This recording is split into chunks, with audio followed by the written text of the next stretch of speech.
What's up, YouTube? Alright, so I'm back here for part 3. As I told you before, this is my shotgun setups. So anyway, let's jump right in. Over here. Now for a shotgun one, chances are you won't need tons of rounds at the ready. You can keep a bunch of rounds in your dump pouch, but I think a single pouch and a single shell caddy should do the trick. So that's what I have mounted to my right hand side sleeve. If you haven't seen these before, this is a shell caddy from California Competition Works. They call it tactical stripper over here. Anyway, this thing is designed so that you can grab anywhere from 2 to 4 rounds. You know, quickly pull them out and then load them into the gun one at a time. So anyway, usually in a shotgun class they'll do some work out of these shell caddies, so I always put one here. As far as backup loads, I've shown you this before. It's a 12 gauge pull-out pouch from original SOE gear. So this gives you access to 6 shells for reloading your tube, and then you know, when that empties, you pull it down, pull this one out, drop it down, and it's another 6 rounds. So in between rounds, you know, you can always take shells out of your dump pouch and reload these to keep them at the ready for whatever kind of drills you might run. So anyway, of course, I've got this back pretty far. Like I said before, I like to keep the front area on both sides fairly clean, and then this doesn't have as wide. You know, this sits fairly flush, so it's fine for it to be a little bit forward. As always, let them in mutt here, and then surefire tactical flashlight right there. Accessory pouch, again, fat Sharpie marker, and then some shooter's masking tape in here. That's what I usually run in here for pretty much all my classes. In this case, I have the dump pouch again centered on the back of my body.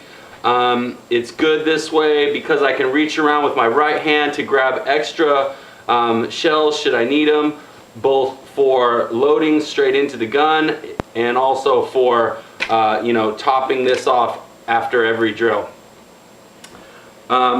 Again, with this setup, you never quite know on the level 1 classes if you will get into pistol work. So I just leave the 3 pistol mag pouches on my left hand side in case. If you don't need them, they're not in the way, they don't, you know, get in the way or take up too much room. But if you do have the opportunity to start with some transitions, then it's always good to have magazine pouches at the ready in case you need to put them, fill them up. And then of course a Grimlock to hold my gloves in between, you know, at the breaks.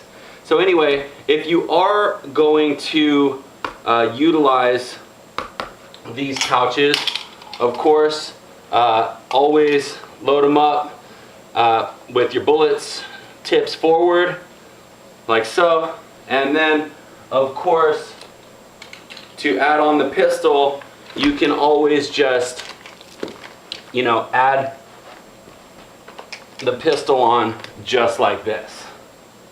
So this one being flush, you still have good access to draw. This is about the closest or farthest forward I would want to run a double stack pouch, and this isn't a true double stack pouch, but it's got about the same, you know, height off the belt as a double stack. So any closer and you might start to interfere with the handle. In this situation, the way I've got it here, you should be nice and clear for draws straight out, you know, especially since this, you know, you get a little space using the RTI mount on the leg rig. So anyway, that's pretty much it on how I would set up for a Shotgun 1 class. Give me a couple minutes and let me do a quick reconfigure to show you the changes I would make in order to step it up to a Shotgun 2 class. Alright, I'll be right back.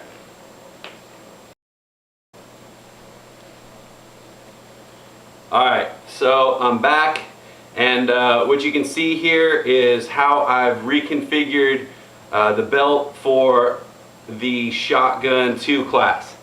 So basically, just a couple things to notice that are different on this one. First of all, I added a second, you know, a shell caddy or tactical stripper.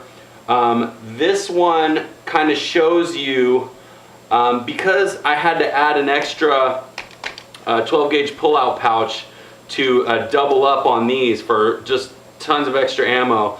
I slid the entire sleeve back, removed the double multi-tool and flashlight pouch, and just put on a single pouch which I'll use for the flashlight. So basically, by scooting the sleeve more towards the rear, it exposed the 1 3/4 inch thick webbing on the front. That's a characteristic of the Infidel Warbelt. And what I did was I used the shell caddy that has the belt, the standard belt attachment. So I was able to use the belt attachment shell caddy here. Then I used the molly attachment. You can see these two, you know, prongs right here. That connects to a couple forks that go through the molly. So the molly attach shell caddy here. So now you've got 2 sets of shell caddies for, you know, loading tons of rounds into the tube, basically a full reload in the tube.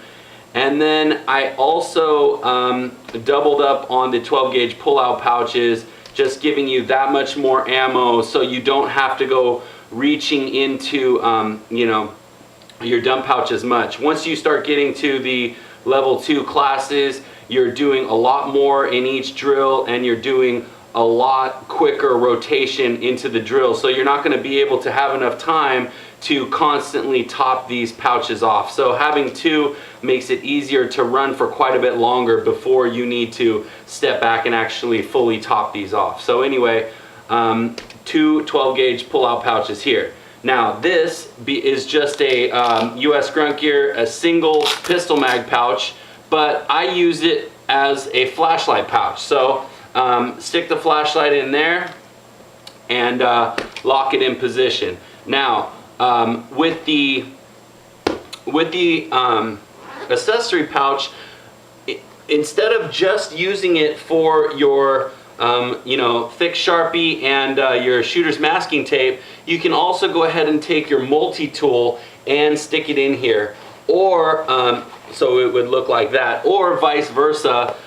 Throw your multi-tool in here. If you find you're using it more, take your flashlight and stick it in the accessory pouch. Anyway, you know, being that it has this extra loop here, gives you room to throw a tool or a light in that position, no problem. Again, nice loop field here for your name tape. Of course, when it also comes to Shotgun 2 classes, you're going to be using your pistol for sure, doing transitions. So now we just have the magazines already in place right here on your left side. And you know, you've got your pistol drop down under. Still this double thick being up to this point and no further. So you've only got the single deep shell caddies here and are still able to draw your pistol no problem. So that's pretty much what's up with that. As a quick recap on Shotgun 1, you would have up to, well, first of all, you'd have 6 shells on the front panel, 6 shells on the inside panel, and 4 shells on a single shell caddy here. And then you'd have up to 3 magazines here plus another in your pistol, so up to total 4 magazines per pistol if necessary. As far as shotgun 2, you have a total of 8 shells at quick access using your shell caddies, and then you have 6 and 6 and 6 and 6 inside for a total of 24 spare shells in your pull-out pouches. Of course, then if you, depending on the capacity of your shotgun, add that to the totals that I described for each class, and that'll give you the overall maximums that you'll carry on your person. Plus, I would suggest at least 25 shells inside your dump pouch to be able to top these off without walking all the way back to your shotgun bag or whatever you have in order to replace ammo on your setup. So anyway, that's basically it. Being that this is the final video in the series, I've pretty much showed you all I can show you when it comes to different ways to utilize this belt for everything from handgun 1 and 2 to rifle 1 and 2 and now shotgun 1 and 2. So you've pretty much got to see every configuration to run any of those 6 classes. And at this point, if you're running classes that are off the beaten path and something even more complex or complicated in terms of weapon systems or combinations of weapon systems, then you'll have to take the the information that I've given you here and reconstruct it as necessary to meet your specific needs. Of course, as I mentioned in the past video, I do shoot long guns left-handed, and that is the reason why all my main reloads for my long gun are on my right side and my pistol reloads are on my left. I'm not familiar with setting it up for an all right-handed shooter, so you'd have to use your best judgment if that was your situation to come up with what's going to work for you. Anyway, I hope that you guys have got a lot of information out of this series and that it has prompted you to think about how you use your gear and your needs for your specific setups, and help to give you the information that'll let you set up your gear with ease. So anyway, of course, feel free to leave comments or questions down there, and stay tuned for upcoming videos. I think the next thing I'm going to delve into is a couple different chest rigs that I have. So until then, you guys have a good one, and be safe. Take it easy.